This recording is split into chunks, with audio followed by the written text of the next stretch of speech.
क्या आपको पता है छोटी छोटी चींटियों ने ढूंढ निकाला है देश का सबसे बड़ा स्वर्ण भंडार। कैसे हुआ ये कमाल, जानेंगे इस वीडियो में।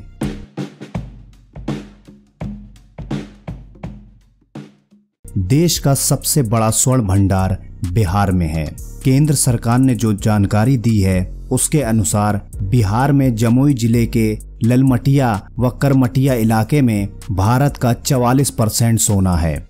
इस बात की जानकारी हाल ही में केंद्रीय कोयला एवं खनन मंत्री प्रहलाद जोशी ने संसद में दी थी।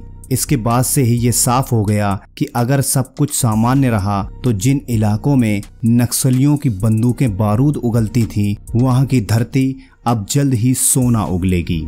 लेकिन सबसे हैरान करने वाली बात तो ये है कि इस इलाके की लाल बंजर मिट्टी के नीचे इतना बड़ा सोने का भंडार दबा पड़ा है।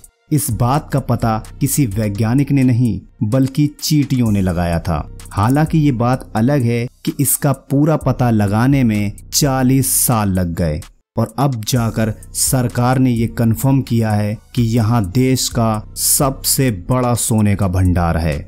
स्थानीय लोगों ने जो बताया वो काफी चौंकाने वाला था। दरअसल स्थानीय निवासियों की माने तो पहली बार चींटियों ने यहाँ सोने का भंडार होने का संकेत दिया था।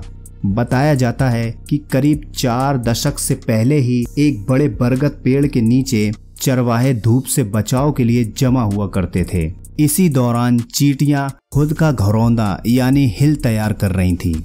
तो उस बरगद के पेड़ के आसपास चमकीले कण जमा कर रही थीं। वहीं पर कुछ लोगों की नजर इस पर पड़ी और मिट्टी के कण की पीली चमक पर चर्चा शुरू हो गई। बात धीरे धीरे फैलने लगी। इसके बाद ये बात प्रशासन तक पहुंची, फिर पुरातत्व और खनन विभाग तक जा पहुंची। इसके बाद तो जो हुआ वो सबके सामने है। हालांकि ये बात भी सच है कि जितने मुंह उतनी बातें सुनने को मिलती हैं। बहरहाल पहली बार 40 साल पहले इस बात का पता लगने के बाद पहली बार संसद में सरकार ने भी माना कि जमुई में बेहिसाब स्वर्ण भंडार है और देश का 44% सोना करमटिया गांव में है। इसके बाद तो लोगों ने करमटिया को अब सोनमटिया कहने लगे हैं। यहाँ 223 मिलियन टन स्वर्ण भंडार होने का सरकार को अनुमान है। देश को इतना बड़ा स्वर्ण भंडार हमें उन छोटी छोटी चींटियों ने दिया है जिन्हें हम अक्सर अपने हाथों से मसल दिया करते हैं। लेकिन हमें यह समझना जरूरी है कि इस संसार में हर प्राणी का अपना विशेष गुण है और हमेशा मानव जाति को इनसे कुछ न कुछ प्राप्त ही होता है। हमें हर प्राणी को महत्व देना चाहिए।